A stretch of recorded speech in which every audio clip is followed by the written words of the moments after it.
I'm allowed to hate a little, as a treat. Hey everybody, I'm Moth, and I've never really made a video like this before. This is an idea I've had since around November, but because of college, other projects, general life stuff, and my own crippling tendency to procrastinate, I haven't really had the chance to finish it until now. I thought it would be fun to redesign the 7 Deadly Sins from hit indie animated YouTube series helluva, partly influenced by that has-been redesign trend from a while ago, and also to share some of my own thoughts on the designs. I also just really like designing characters, and I don't really need any more OCs, so why not make some looks for some pre-existing guys? This video also serves as a potential introduction to a series I've been thinking about trying out on this channel, where I redesign and reinterpret characters from different pieces of media. Some for critique, some for fun, and some to share headcanons. I have a small but growing list of other characters I might make videos about in the future. Anyway, I don't have anything else to say for this bit, so let's get into it. What scent do you relish the most?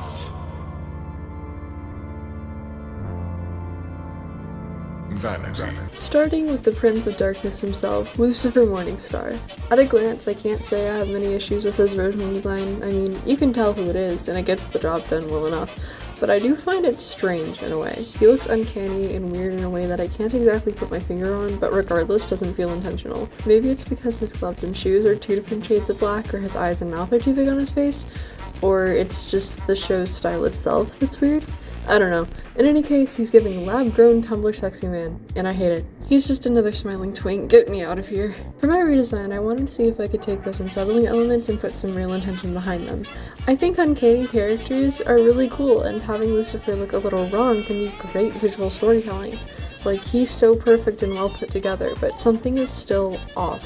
He doesn't look like your average person, but he doesn't fit with many of the other demons either. It hints towards his past in heaven and clues the viewer into his presence as a representation of pride and the ringmaster of hell.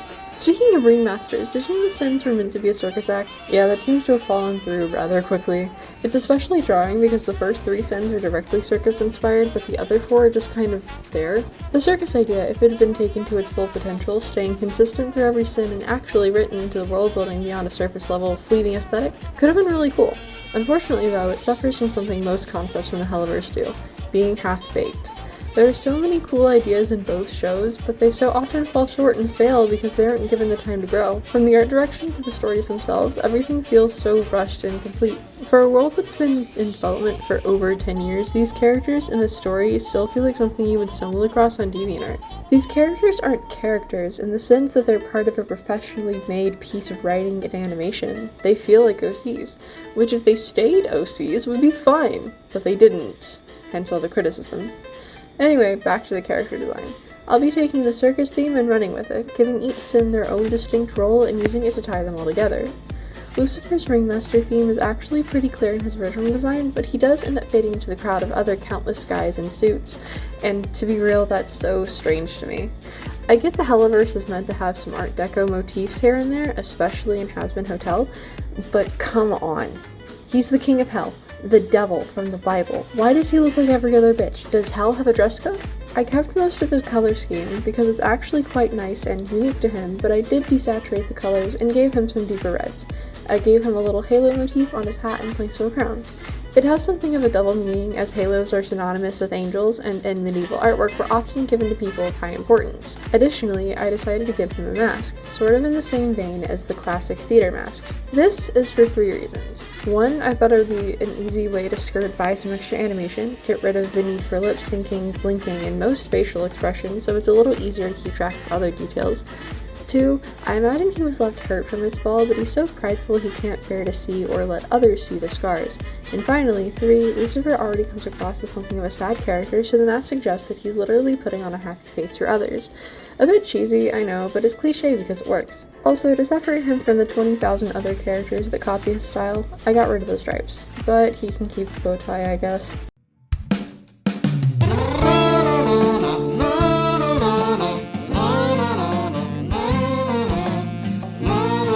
He's perfect, actually. Every time I see him, I kick my feet and giggle. I have no notes. Okay, that was a joke, but Asmodeus does have one of my favorite designs in the show. He's not too cluttered, he has a nice color palette, his shape language is appealing, and you get a pretty good sense of his personality just by looking at him. He even looks like a feasible modern-day interpretation of the Asmodeus of Abrahamic lore. I might be a little biased though, because Asmodai is my favorite demon in general, but I digress.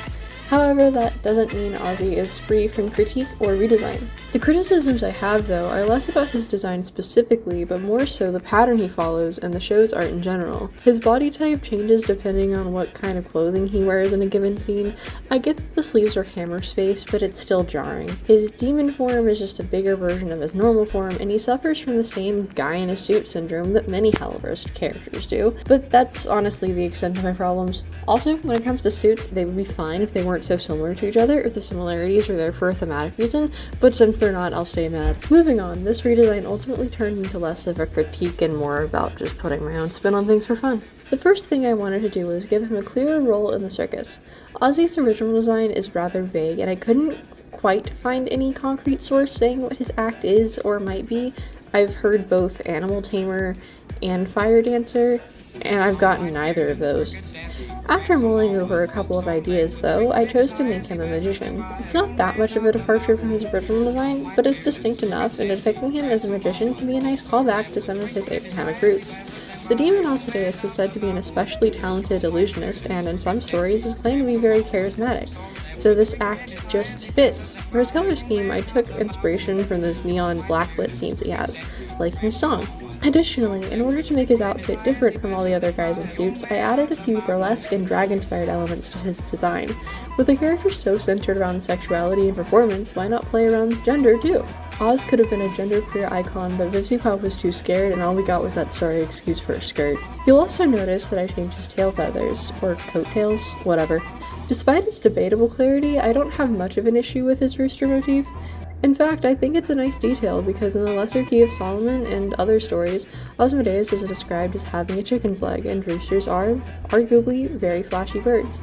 I know the rooster thing is more just a joke, but it can work. However, since I might be running the risk of just drawing fan art of Ozzy rather than redesigning him, I chose a different bird. Peacocks are also flashy. They also fit with the blue and green color palette here, and sure, you can make a silly joke about them too. Finally, I wanted to do something more with that full demon or monster form he has. I did a little bit with my Lucifer design too, making him look more like a seraph, but I didn't go super hard into that one because I wanted to keep the through line of pretty angel with him. Asmodeus, however, and the rest of the sins too, frankly, I can get weird with. I kept the fiery parts, but made him a tiny bit more animalistic, inspired by the illustration of him in Colin de Plancy's Dictionnaire Infernal and medieval and early modern artwork of demons in general. I feel like I could have done more with all the monster designs, but I've already been doing this for too long. In conclusion, if Ozzy has no fans, I'm dead. And this is the point where, originally, the circus ended. Mammon's design isn't the worst, I'll give him that. He's distinct from the rest of the cast enough, and he's one of the more different looking characters in the series. But he does look like a Christmas tree, and I die a little inside seeing all those stripes, dots, diamonds, and dollar signs. Couple that with the 4 arms to keep track of, and he just looks kind of messy, busy, but also oddly underwhelming. Like something is missing, so he's just been covered in decorations to make up for the unfinished parts. Despite that, on its own, the design isn't that bad. So my goal here was to make him look more complete. Honestly, redesigning Mammon was rather straightforward for me. The biggest change I made to Mammon was to turn him from a humanoid bug thing into a pig. Pigs are a classic symbol of overconsumption and greed, and I thought it would make him fit in more when almost everyone else is some kind of animal. I know he has the spider legs in his monster form, but it's still unclear what he's supposed to be. He's got the arachnid legs, but also 4 arms.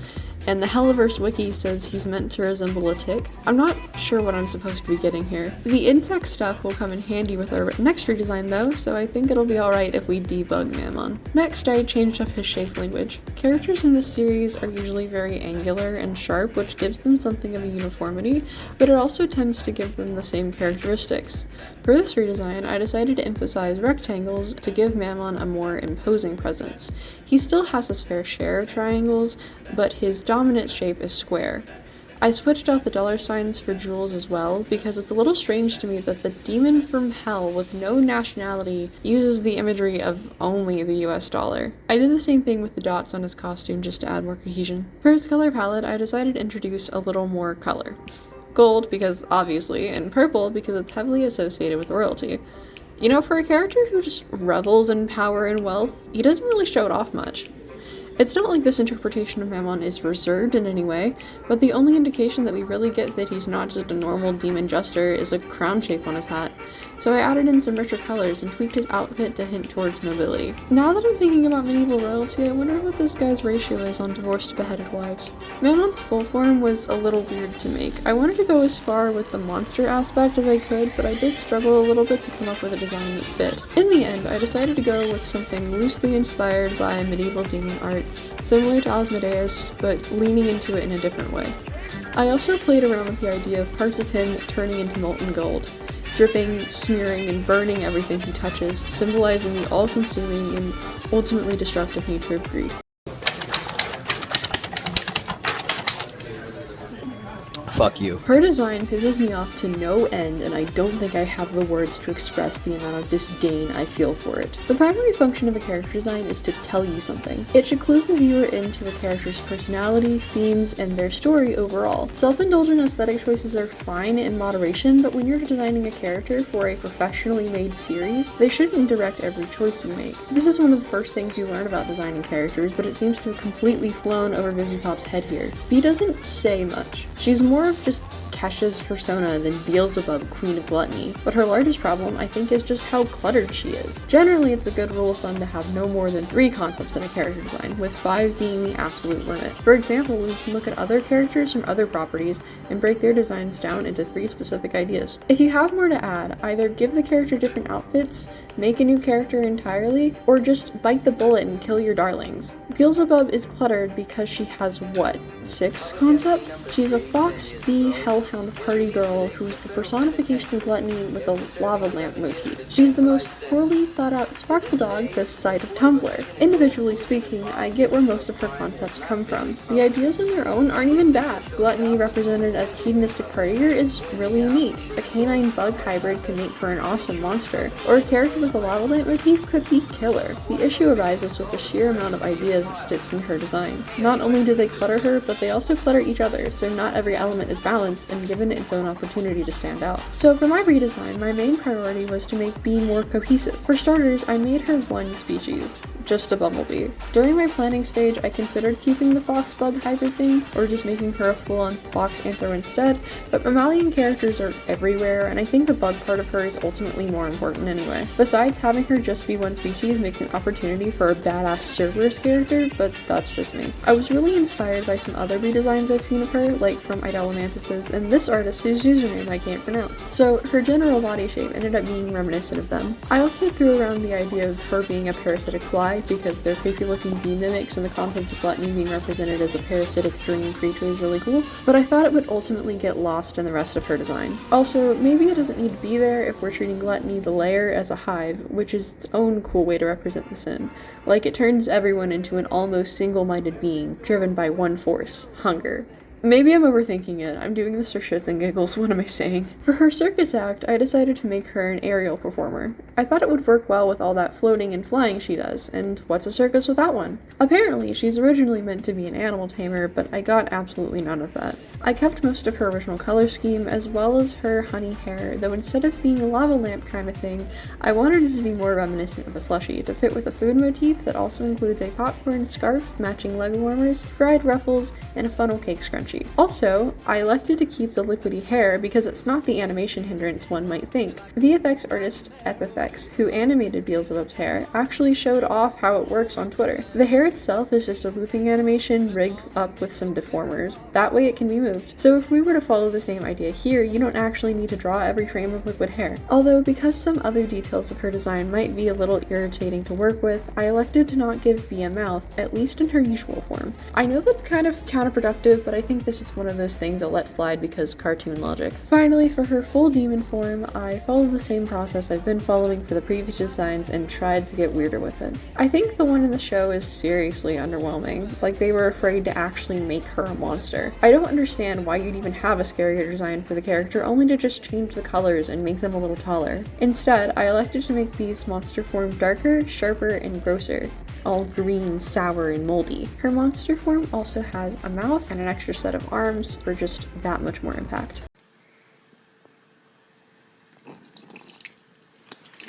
Hello. I actually really like this one. Belphegor is my second favorite, I think. She's really cute. I love her dreamlike color scheme and her droopy, tired posture. I think the choice to make her look like a sheep, or llama, or alpaca was rather clever as it gives her a very comforting and soft vibe. That being said, Belphegor kind of looks like a background character. I know that isn't totally fair since we haven't seen all of her yet, but when you compare her to everyone else so far, her appearance feels like it wasn't made alongside the rest.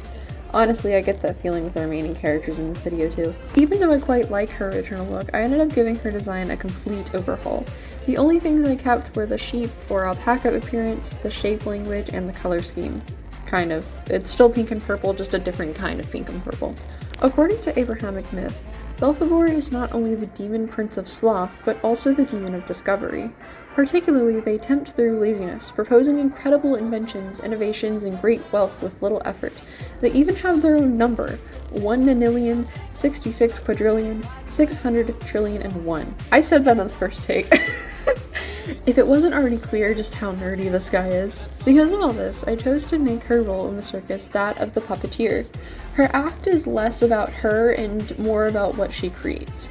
Since we don't know much about her yet, I could totally be off base, but I think it would be interesting if she had puppets and automatons to do her bidding so she doesn't have to put in the effort herself.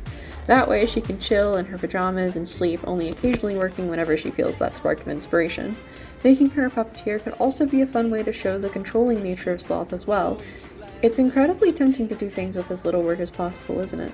In a similar vein to her original design, I wanted to give Belle a dreamlike aesthetic, soft and cute like a sweet dream, but also sort of odd in the way dreams tend to be. She bends in weird places, much of her color palette fades together in an almost confusing way, and the entirety of her face is never shown. I'm not sure about anyone else, but I personally don't remember faces in my dreams. It's not that they aren't there, they're just a blur by the time I wake up, no matter how many features I can recall. Also, I think her design ended up looking rather doll-like, and I'm not terribly upset about it. Her outfit is inspired by Victorian-era nightgowns with an added overcoat, cape combo. I imagine Belphegor likes to wear a comfy, layered outfit so she's ready for a nap wherever she goes. The outer portion of her dress also has pockets to store tools and little trinkets she might be working on, or just forgot about. Additionally, keeping up with the phantasmagorical aesthetic, I thought it would be interesting if her hair worked in a similar way to Beelzebub's. It could be animated and rigged to act like flowy, fluffy clouds. Now, moving on to her monster design. This is my favorite out of the 7, I think. Going further with her sleepy theme, I wanted her to have a twisted, nightmarish look. She's incredibly tall and bendy in places that shouldn't bend. She has an extra set of horns, sharp yellow teeth, and her color palette is desaturated. She looks like a childhood toy you forgot about, left to get dusty and dingy and waste away, only to come back and haunt your dreams. A sort of monster under your bed kind of thing. However, this is one of the monster designs that really made me wish I did separate pages for these alternate forms. I probably would have, honestly, if I hadn't been working on this project for this long anyway. Saw you hanging out with Caitlin yesterday. Rebecca, it's not what you think. I won't hesitate, bitch. When I saw this design for the first time, I cried a little bit. She's just so disappointing. What do you mean this is the Leviathan? Levi's biggest issues are a lack of balance and a lack of distinction. Like Belphegor, she doesn't look like a prince of hell or even an important character. She just looks like a recolored glitz or glam with an added head. Her design is very unbalanced too. Asymmetrical characters can be really fun, but it works best when there's a sort of rhythm to it. For example, both heads have hair that swoops over in the same direction, which offsets the entire design to the right, but there's nothing to balance it out. The heads are different heights, one set of hair has bioluminescent spots but nowhere else does. She's just overall a really weird design, one just as jarring as it is underwhelming. For my redesign, I decided to separate the creature part from the girl part. Her normal form is a pretty mermaid, so her monster form will have more impact when she turns into a full-on sea serpent. Rather than have two heads jutting out from the same place in the shoulders, I decided to give each half their own torso. Both halves also have only one arm, so the design isn't as cluttered. They're both wearing different bathing suit tops, and their skirt blends together both outfits. Also, this is another design I think could work with animated hair. This time it flows like a waterfall and sea foam bubbles at the bottom. I don't hate the color scheme in Levy's original design, but I do think it could be a little bit more interesting. After much trial and error, I went for a palette very close to the original, albeit with more saturated colors. I wanted to keep the bioluminescent elements of the original design, although I wasn't sure how to portray that with flat colors and without the right lighting. The scales on the darkest part of her tail have a soft glow to them, as do her eyes and mouth. Envy tends to manifest in two primary ways, I think. Wanting what other people have and hating other people for having what you want. I wanted to try and represent that duality with this design. So apart from a few small differences, I wanted each half to look very similar to one another, but I imagine their personalities are quite different. The left half is bubbly and tearful, while the right half is reserved and serious. The left half gets distracted admiring other people, their belongings, and their achievements, and the right half sits back and sulks, only occasionally turning to glare at the things she covets, like they might explode if she stares angrily enough. They are both incredibly mean, but it comes in different forms. The left side is passive-aggressive and backhanded, while the right side is much more direct in her cruelty. In my research, I found that there are a surprising amount of water-centric circus acts. For specific acts, there's water acrobatics and shallow diving, and for entire performances, there's Circa Italia's Water Circus, H2X, and the show that ended up being the biggest inspiration for my Leviathan, Circa du Soleil's O. I thought it would be fun if Levy was an artistic swimmer. The act itself is highly intense, involving a specialized level of skill in order to not only swim, but float, dance, and stay in sync with the music and other performers, all while holding your breath. It's definitely a skill to be proud of, and a skill to be jealous over. The synchronicity of that type of performance would also fit into what very little we've seen of the Envy layer so far too. Going off the bit I mentioned before about her monster design, I wanted it to be a massive departure from her normal form. Leviathan hides the monster she really is behind those pretty faces. In large part, she's inspired by the leafy sea dragon, which I've always thought makes her some pretty cool sea monster designs. Her entire coloration is darker to easier blend into the depths, but her facial features are bioluminescent. I gave each half a little more room to move around, including two arms on both sides. They're also one of the largest sins in this form, like skyscraper tall, deep sea squid tall. At the last minute, I decided to make an alternate version of Levy's reference sheet so you can see the glowy parts easier. Hail, Satan! And now, last but certainly not least, Satan. One thing that will never cease to bewilder me about VivziePop's character design is just how often she manages to fumble otherwise awesome concepts. Like, how do you make Dragon Cowboy the devil but make him yeehaw boring? I sort of see the vision, but Satan's design just kind of falls flat for me. I liked it at first, but the more I looked at it, the less I enjoyed it. He feels indistinct, in a way, separated from his purpose as a character and the layer he represents. He's another one who somehow looks both too simple by comparison to the others and overcomplicated as a design in general. The markings and stripy horns just don't make up for the sheer lack of presence. I am glad he's not a twink though, that's always nice. Also, can we please mention how wings are drawn in the Helluva's art style? It's something for sure. For my redesign, I started by changing his body type a little. I drew him stockier, with a more powerlifter-inspired build, so he's less triangular and more trapezoidal. I can see why a character like Satan would be so triangular, but I also think it makes a little bit more sense for him not to be. The exaggerated inverted triangle body type of the other buff characters in the show, Ozzy in particular, tends to be more for appearance than function in the real world. That isn't at all to say it's not a strong physique, it just serves a different purpose. Next, I wanted to put more Wild West elements in his design because I feel they're sort of lacking. Sure, he's got the vest and a few tassels, and his shoes are vaguely cowboy boot shaped, but he reads more metal or biker to me. Both of those things can be very Western, but Western isn't what I'm seeing here. I swapped out the orange in his design for brown and reworked his vest to look more like those fancy fringe shirts cowboys sometimes wear. I drew his outer set of horns to look more bull-like, which I think also added to the intimidating vibe I was going for, although I found that side profile really hard to draw. While sketching this out, I debated giving him a flame design on his chaps, but I didn't want to overdo it with the details, especially since I ended up doing the unthinkable and giving his shirt pinstripes. I wanted to reintegrate the allusion to the imps, his creations, into my redesign, but I didn't like the way it looked on his horns. I tried horizontal stripes on his shirt too, but it ended up looking kinda strange. So in the end, I thought a subtler black and white vertical pattern would work best. Additionally, I added a lot of pentagram motifs throughout his outfit. The details on his vest, the belt buckle, and even his spurs are upside down stars. Just in case you ever forget who this dude is, you know? For some final late touches, I gave him more spikes, trading out the tassels and adding some sharp bits to his arms and tail. I thought I wanted to get rid of those, but I ended up kind of liking them. Also, there are 7 spikes on his tail and 7 spikes on each pant leg. 7 is a very important number biblically speaking, so I wanted to reference that. I decided the role of the animal tamer would be better suited for Satan because I feel like it goes well with the look of the Wrath Ring and because it's an extremely dangerous job that involves having intense control over something. Because Satan was, or wants to be, the ruler of hell, the mastermind if you will, I thought this role would represent him pretty well. There's no set look for an animal tamer, however, so the western elements became the center of his design. Although I'm not too upset since he doesn't look that out of place, and as I mentioned before, the job meshes well with the aesthetic anyway. Satan's monster design here is pretty straightforward. He's a gigantic red dragon. At first I wanted to keep the anthropomorphism of his other design, but I decided to forgo that. That being said, I think I had the most trouble drawing his monster form out of everyone. While it's definitely not the most complex, I just don't draw dragons very often. So, this is the end of the video. Just as I'm not great with intros, I'm just as bad at conclusions. This video has been an embarrassingly long time in the making, and I'm just glad I finally get to share it with you all.